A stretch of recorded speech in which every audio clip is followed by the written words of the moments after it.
Hello बच्चों, calculus वाला में आपका एक बार फिर से स्वागत है। आज हम बच्चों ठोस अवस्था के बारे में फिर बताएंगे और इसमें हम एकक कोष्ठिका के बारे में पिछले वाले वीडियो में बताया है। और आज हम एकक कोष्ठिका में कितने अवयवी कण विद्यमान होते हैं उनकी संख्या निकालने का फॉर्मूला बताएंगे। अब यहाँ से जो हम ठोस अवस्था में प्रवेश कर रहे हैं, इंटर कर रहे हैं, यहाँ से कुछ मैथमेटिकल्स एक्सप्रेशंस भी आते रहेंगे ताकि अंकित क्वेश्चन, न्यूमेरिकल क्वेश्चंस बनाने में मजा आएगा। तो बिल्कुल तैयार हो जाइए और ध्यान से देखिए और नोट्स बनाने के लिए भी तैयार हो जाइए और पढ़ते रहिए और वीडियो का मजा लेते रहिए। और तो मैं आज बता रहा हूँ कि रवादार ठोस के एकक कोष्ठिका में जैसे डिफरेंट टाइप्स के एकक कोष्ठिका होते हैं, उनमें एकक कोष्ठिका में कई जगह पर अवयवी कण विद्यमान होते हैं। कॉर्नर पर होते हैं, फलकों पर होते हैं, किनारों पर होते हैं, अंदर भी होते हैं। तो ये हमें देखना दिलचस्प है कि किसी एकक कोष्ठिका के कोना पर अगर एक अवयवी कण है तो वह कितना योगदान उस एकक कोष्ठिका के लिए करता है। ये जरूरी नहीं है कि किसी एक पॉइंट पर, लैटिस पॉइंट पर अगर कोई अवयवी कण विद्यमान है तो वह केवल उसी एकक कोष्ठिका में अपना योगदान देगा।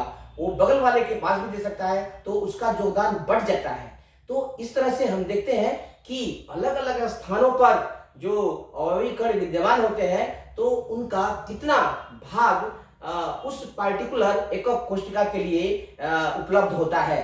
तो इसी पर आधारित हम आपको एक फॉर्मूला बता रहे हैं। तो सबसे पहले हम एक क्वेश्चन बना लेते हैं। इसके लिए तो क्वेश्चन बनाइए, बहुत अच्छा क्वेश्चन बन रहा है। किसी एकक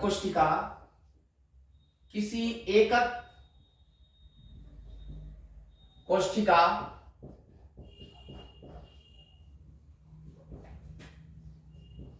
में विद्यमान अवयवी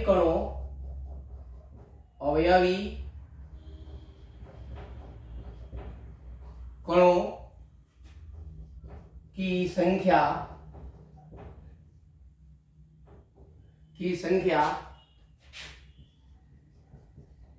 ज्ञात करने के लिए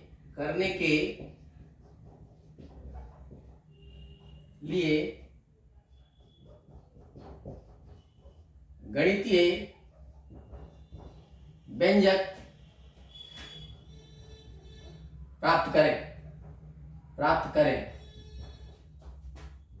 तथा एक उदाहरण द्वारा इसे स्पष्ट करें। तो देखो बच्चों, ये मैं जा रहा हूं फॉर्मूला बताने, बहुत इंपॉर्टेंट फॉर्मूला है और ये आपको आगे इस यूनिट के बारे में पढ़ने के लिए काफी आधार तैयार करेगा। तो इसका हम लिखते हैं, आंसर में हम लिखते हैं।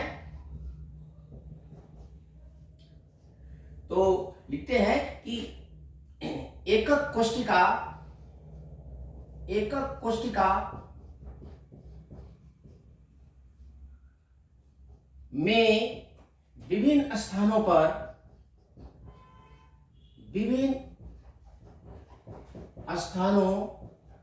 पर उपस्थित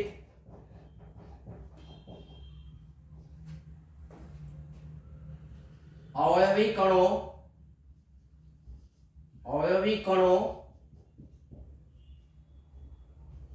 का कोष्ठिका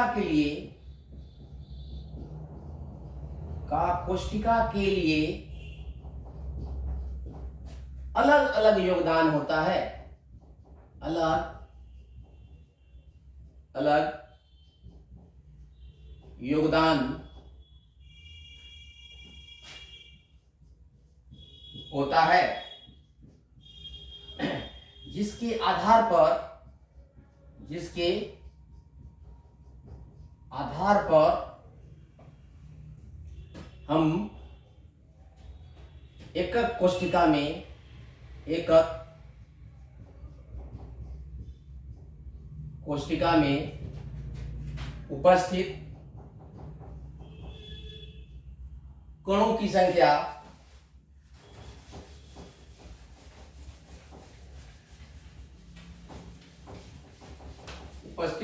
संख्या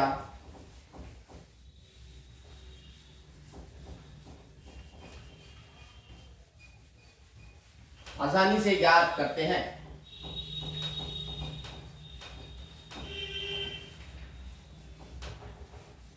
कणों की संख्या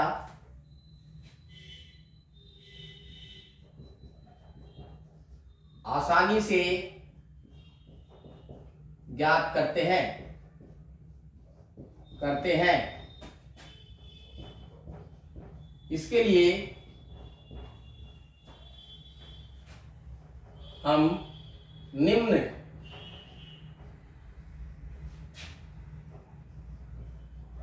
मुख्य बिंदुओं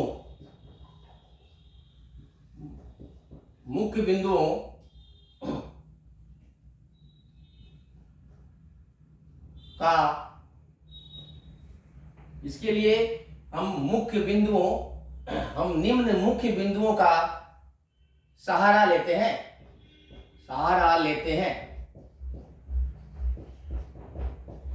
तो पॉइंट नंबर 1 देखो, फर्स्ट पॉइंट में है।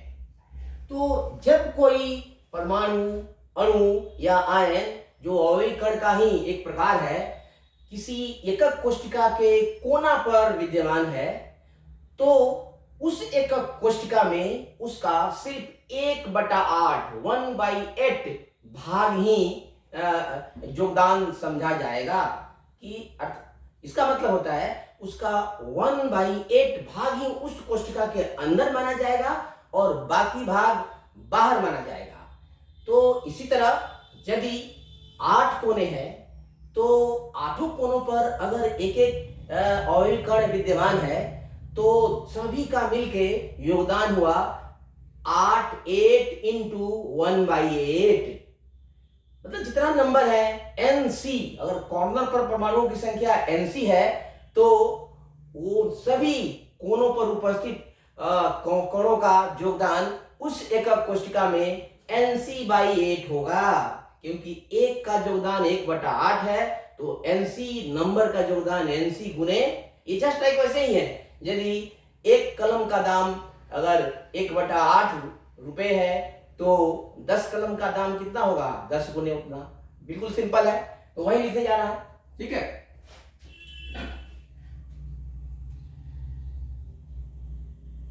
कोशिका के किसी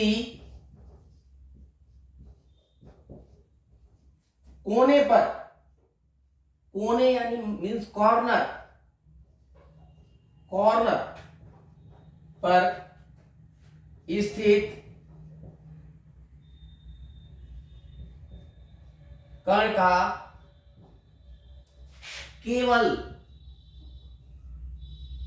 1/8 भाग ही कोशिका के अंदर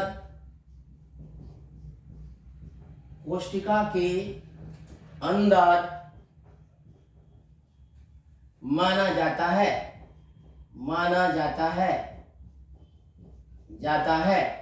अर्थात इसका एक परमाणु का, एक अणु का सिर्फ 1/8 का ही योगदान होता है।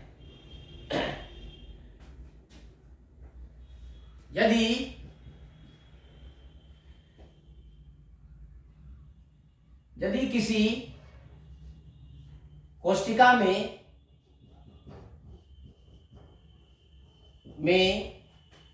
NC माने कॉर्नर पर स्थित अवयवी कणों की संख्या, NC अवयवी कण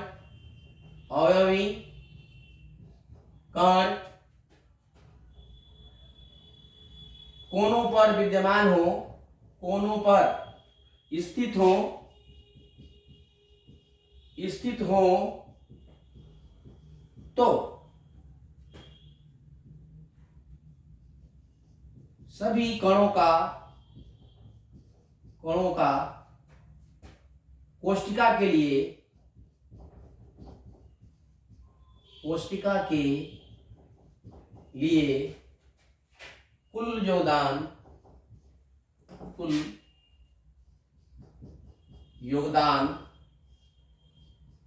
NC/8 भाग होता है। तो अगर कोना पर NC एटम्स है तो NC/8 होगा। अब एग्जांपल देंगे उससे और क्लियर होगा। तो सबसे पहले सभी पॉइंट्स को लिख लेते हैं। तो कोना पर के लिए बच्चों, कोने पर जितने भी एटम्स होते हैं उनका 1/8 ही, एक का अगर 8 कोने हैं तो 8 into दैट हो जाएगा, याद रखना। तो नेक्स्ट देखते हैं कि यदि किनारों पर हो तो उनका कितना योगदान होता है। अब पहले मैं पॉइंट दिखा देता हूं, फिर इसको एक्सप्लेन भी करता हूं एग्जांपल देकर के। आपके सामने इसको एक्सप्लेन करूंगा एक एक कोशिका लेकर के, तो और क्लियर होगा। पहले पॉइंट को दिखा देते हैं ताकि आपका नोट्स बन जाए, और इस नोट्स को हमेशा देखते रहिए, वीडियो का मजा लेते रहिए और कोर्स की तैयारी करते रहिए। अब पॉइंट नंबर 2 नोट करो इसको। पॉइंट नंबर 2, ये किनारों पर, ये किनारे हैं 4 किनारे ऊपर, 4 किनारे नीचे, और 4 किनारे ये खंभे होते हैं जैसे।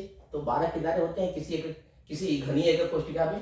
तो अगर कोई परमाणु, कोई अवयवी किनारा पर है तो उसका 1/4 भाग कोशिका के अंदर माना जाता है। कोना पर है तो 1/8 भाग, किनारा पर है तो 1/4 भाग उसका डबल हो जाता है। और यदि फलक पर है तो उसका 2 गुना हो जाएगा, अर्थात 1/। अब जैसे देखो, इससे ज्यादा क्लियर होता है कि यदि दीवार पर है तो एक दीवार है, इसके इधर किसी और का मकान है और इधर आपका मकान है, तो वो दीवार पर कोई एटम्स लगा रहेगा तो आधा इधर होगा आधा इधर होगा, तो आपके अंदर कितना होगा, हाफ होगा। तो ये बहुत क्लियर है। उसी तरह अगर सपोज कीजिए कि 4 खेत है किसी फील्ड में, तो 4 होता है, यहाँ पर है, यहाँ कॉर्नर है, एक इधर है, एक इधर है, एक इधर है, एक इधर है। तो यहाँ पर कोई भी पेड़ होगा तो 4 भागों में चला जाएगा इधर, और ऊपर भी इसी तरह होगा तो 4 भागों में होगा। चाहे जैसे देखिए यहाँ, चूंकि ये प्लेन होता है लेकिन एकक कोशिका 3 डायमेंशनल होता है, इसलिए जैसे एक इधर मकान हो गया, एक इधर हो गया, ऊपर भी तो होगा, एक ऊपर होगा। तो ये किनारा जो है वो 4 मकान में अपना योगदान देता है, इसलिए उसका 1/4 ही भाग गिना जाता है।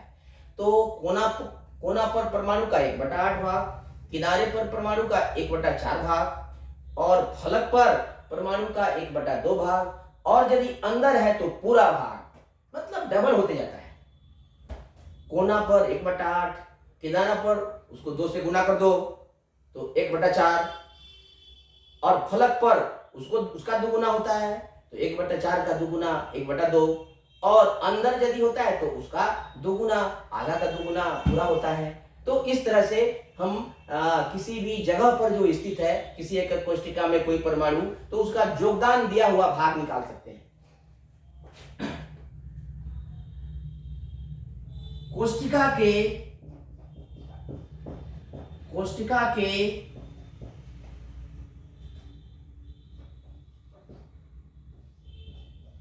किनारा पर स्थित, किनारा माने एज स्थित अवयवी कण का केवल 1/4 भाग कोशिका में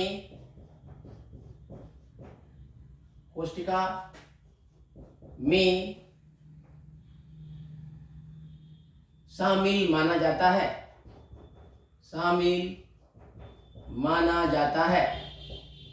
है। अतः यदि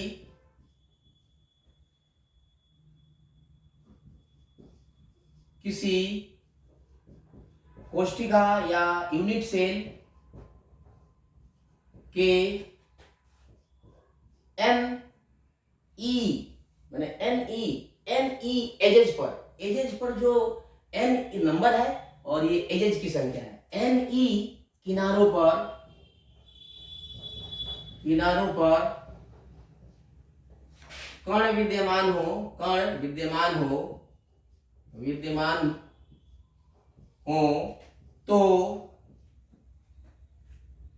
तो इनका कुल योगदान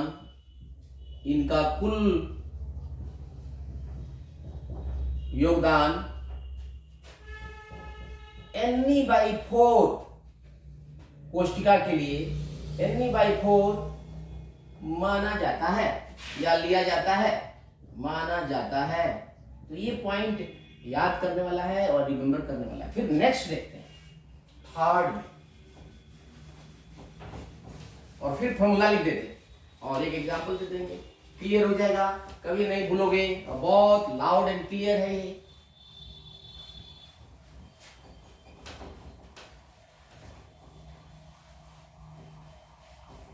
थर्ड पॉइंट है इसका, पॉइंट नंबर 3,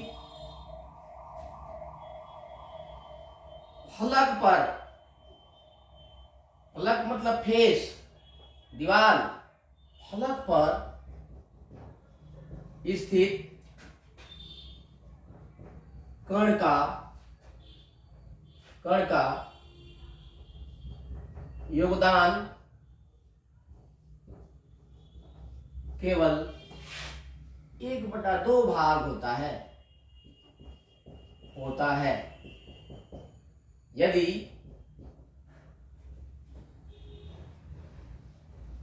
किसी कोशिका में NF फलकों पर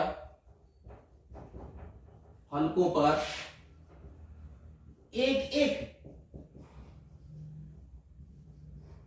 कण उपस्थित हो तो कोशिका के लिए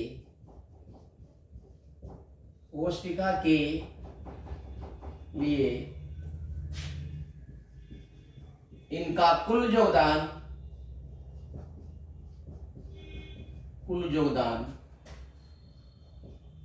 NF/2 होता है।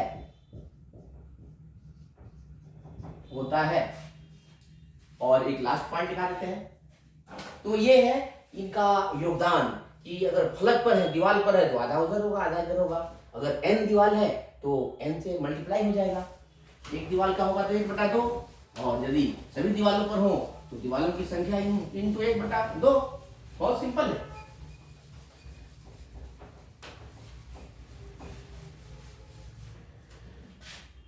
फोर पॉइंट, ये लास्ट पॉइंट है। बाकी इसी तरह निकाल लेते हैं, यही 4 पॉइंट्स देता है जनरली। तो इसी प्रकार किसी एकक कोशिका के भीतर स्थित कण का योगदान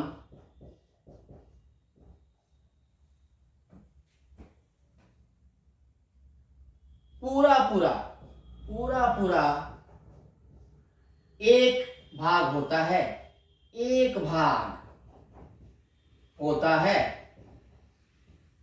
एक संपूर्ण भाग एक भाग होता है। अर्थात इससे ज्यादा क्लियर होगा। अर्थात यदि किसी यूनिट सेल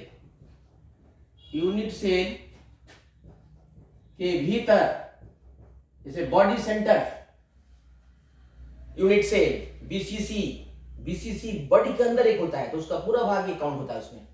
के भीतर यदि किसी यूनिट सेल के भीतर एन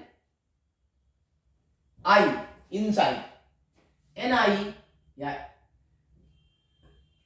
एन भी लिख सकते हैं, बॉडी के अंदर एन आई कण हो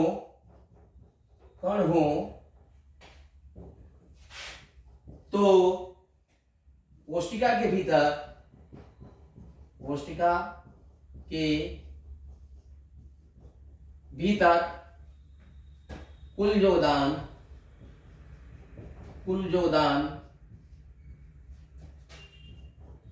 Ni/1, जितना योगदान होगा Ni/1 हो जाएगा। वहां 8 था तो 1 Nc/8 था, अर्थात Ni होता है, योगदान होता है। अतः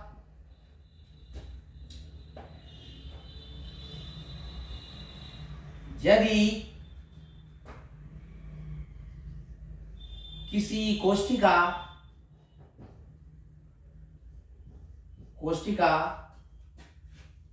में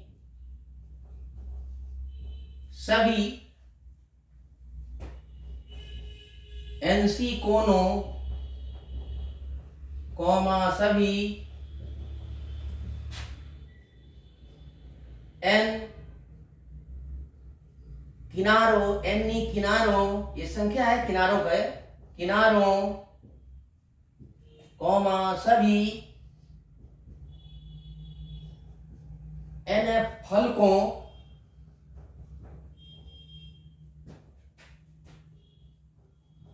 तथा सेल के भीतर Ni कण विद्यमान हो, कण उपस्थित हो, तो देखिए आप फॉर्मूला जा रहा हूं, ये अब फॉर्मूला बन जाएगा।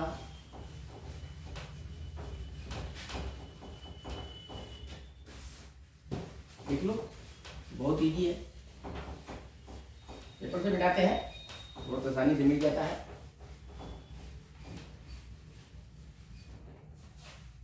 हो तो सीधे लिख देते हैं। तो यूनिट सेल के भीतर, यूनिट सेल यानी एकक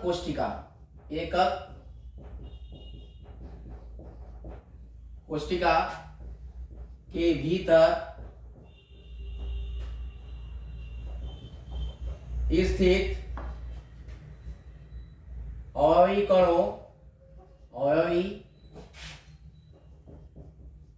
कणों की कुल संख्या n का सूत्र निम्न प्रकार दिया जाता है। यहां बीच में लिखा n = Nc/8 plus N edges/4 plus N faces/2 and plus N inside/1। तो याद कर लो, ये फॉर्मूला बहुत इंपॉर्टेंट है। देखो ये हाफ हाफ होते गया है डिनोमिनेटर, तो इसको याद कर लो। अब एक मैं एग्जांपल दे देता हूं, किसी और क्लियर हो जाता है। इस फॉर्मूला को याद रखना बहुत इंपॉर्टेंट है। एग्जांपल, यदि किसी यूनिट सेल में सभी आठों कोनों, सभी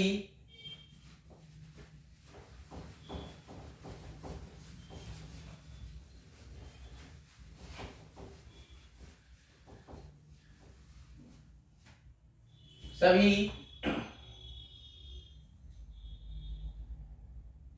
12 किनारों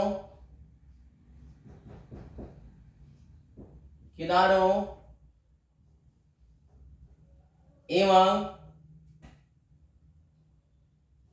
4 फलकों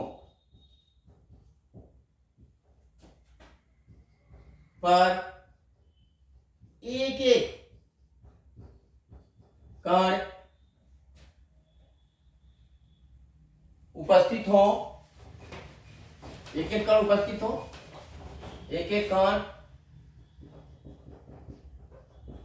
उपस्थित हो एवं सेल के भीतर दो कण हो तो कोशिका में कुल कणों की संख्या ज्ञात करें। कणों की संख्या ज्ञात करें। एग्जाम्पल हो गया। देखिए हमको बहुत सिंपल है। अब देखो बच्चों, यहाँ पर न्यूमेरिकल क्वेश्चन करने के लिए ज्यादा लैंग्वेज का यूज नहीं करते हैं। अगर फॉर्मूला अगर आप समझते हैं, अंडरस्टैंड करते हैं, तो सीधे स्ट्राइक करो and that gives U A quickest method. तो यहाँ पर इसका सॉल्यूशन कर लो, क्योंकि न्यूमेरिकल क्वेश्चन है। ठीक है, दिया है, पहले दिया है लिख लो। दिया है कि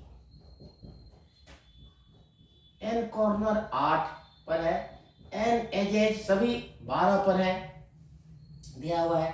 n कितने फेसेस पर है? सिर्फ 4 ही फेस पर है। याद रखना, जितना फेस पर कहा जाए, ये कोई जरूर नहीं है कि सभी फेस पर हो। जितना दिया रहेगा उतना ही अप्लाई करेंगे।